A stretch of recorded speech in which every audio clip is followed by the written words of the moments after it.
Hey guys, I'm meteorologist Chris Tomer. This is the On the Snow Before You Go forecast, and we basically have one piece, one large merger possible with this storm cycle, and then that would mark the end of it, and that happens towards New Year's Eve into New Year's Day. So we'll talk extensively about that, and that's what's really going to contribute this final phase to a lot of the remaining snow totals. Looking at my spider chart right here, real quick glance. The best odds for snow, there are a number of resorts. A lot of Colorado, most of Colorado, in fact. Most of Utah, the Tetons, and northern New Mexico are going to be the prime locations. You can see those highlighted right there, especially the western slope ski areas of Colorado and the southern mountains of Colorado, running down into Taos. So it's nice to see snow in northern New Mexico out of this one. Ski Santa Fe as well. We'll get some nice snow. Jackson Hole, Grand Targhee, you're in for snow out of this. The Wasatch, Brian Head, as all this comes together. So that's the way the spider chart is looking right around now. Let's go to Grand Targhee, in fact. Here's a live cam from Grand Targhee. You picked up like 4 inches of snow in the last 24 hours. You've got more coming as well. You're going to get your main injection of snow is going to come from this piece, the Pacific Northwest low and cold front that's going to drop down, and I'll show you that. Here's Park City in Utah. You can see the view there right now. This looks kind of windy. You've got some snow coming as these two storms will merge. The merger is really the big deal. There's a Pacific low, Northwest low that I'm going to show you, and a Desert Southwest low. Pretty busy day there at Park City.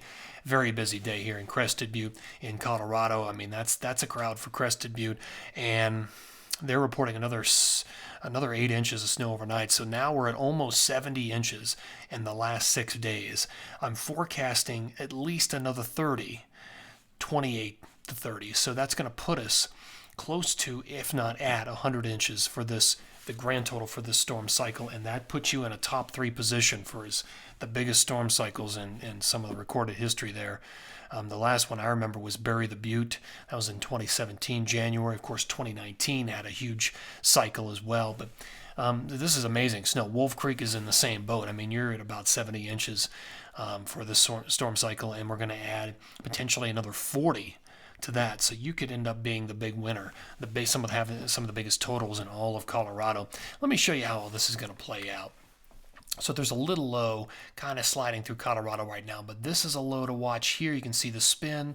There's another low coming in here, and then there's another low back here over the Pacific. This low, and let me just mark it so you understand how all this is going to play out. So this little low will move on. What will happen is this low will drop down and take up residence here. And then this low will move into the Pacific Northwest and set up right here. This low is something else for next week. And this low right here, that's for next week. What will end up happening is, and let me clear these out, the two in their spots, they'll be sitting about right here. And then the two will come towards the four corners at about the same time, and at least a partial merger. That's how I'm formulating my forecast that you're going to see. So you can see with this northern piece, that's going to bring snow to Idaho and the Tetons and the Wasatch right there. The southern one will bring snow to Brian Head, southern Utah, and northern New Mexico. A lot of Colorado, even part of that may brush the Wasatch. So there's going to be a nice 1-2 punch out of this. And if the storm can come together, we're going to get a nice surge of snow, and that'd mark the end of the storm cycle. Let me show you how this could look. According to the American GFS model, let me take you into Thursday morning right here. So the 30th of the month, you can see the two pieces already in place, the Pacific Northwest low, the Desert Southwest or Southwest California low. There's a little low moving through Colorado. All right, so by the time we get to Thursday night right here, the two are getting close enough that we're already starting to see some energy spin up in Colorado. I think that the in earnest snow starts in the Wasatch Thursday afternoon, starts in Colorado Thursday night, and begins to intensify into Friday morning. In fact, it probably starts even earlier in Utah, but there it is. It comes together. The low spins up into Friday morning. So this is Friday morning right here. This is New Year's Eve morning. You can see the low coming together. Snow and wind in Colorado, Utah, Wyoming, northern New Mexico, into Saturday morning. Look at that low taking shape in Colorado, moving south. By Saturday morning, this is the outlook. So leftover snow in Colorado, and then the storm will exit. So the brunt of this is Thursday afternoon, Thursday night, Friday into Saturday morning. from Utah, Wyoming, and into Colorado and northern New Mexico, and then the storm will exit. That marks the end of the storm cycle. If there's anything ahead, there's about a 3 to 4 day break in the action for the Intermountain West, and then look what happens. That other low I painted out in the Pacific becomes a factor, hits the West Coast by Monday night, Tuesday morning, and we're talking heavy snow out there. And then by potentially the 4th, 5th, 6th, 7th, that begins to roll through Utah, Wyoming, and into Colorado. So that's what lies ahead at this point. Here's my snow forecast all of today through the 2nd.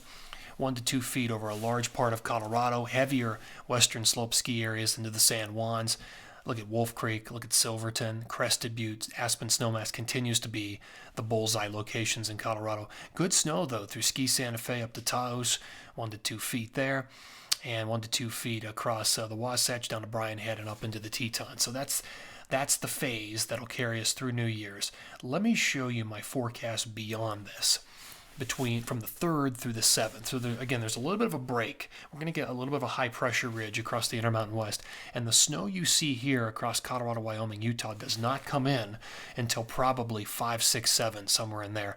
But look at the West Coast. As that next low comes in, that's going to be a very snowy period. Heavenly, the Tahoe area, Shasta, Bachelor, Timberline, all through the Pacific Northwest, and then some of that would blow into parts of BC. So there you go. That's the way that looks. Here's the Northeast. There is a weekend storm system. Unfortunately, it's going to be warm for the Northeast. Most of this is going to be rain. There's a quick changeover on the backside to a little bit of snow, 1 to 3 inches there. Northern New Hampshire, northern Vermont, and Maine. But this is just not going to be a great setup for you. This is all about the West, essentially, what is happening. Let me show you a plume. Aspen Snowmass, big snow still coming. I mean, we've had some amazing powder days.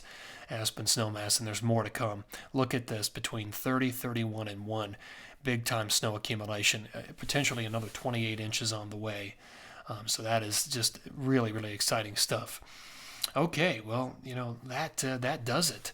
Enjoy this powder forecast, the last of this storm cycle across the West. Be safe out there, and always thank you for tuning in. This is the On the Snow Before You Go forecast.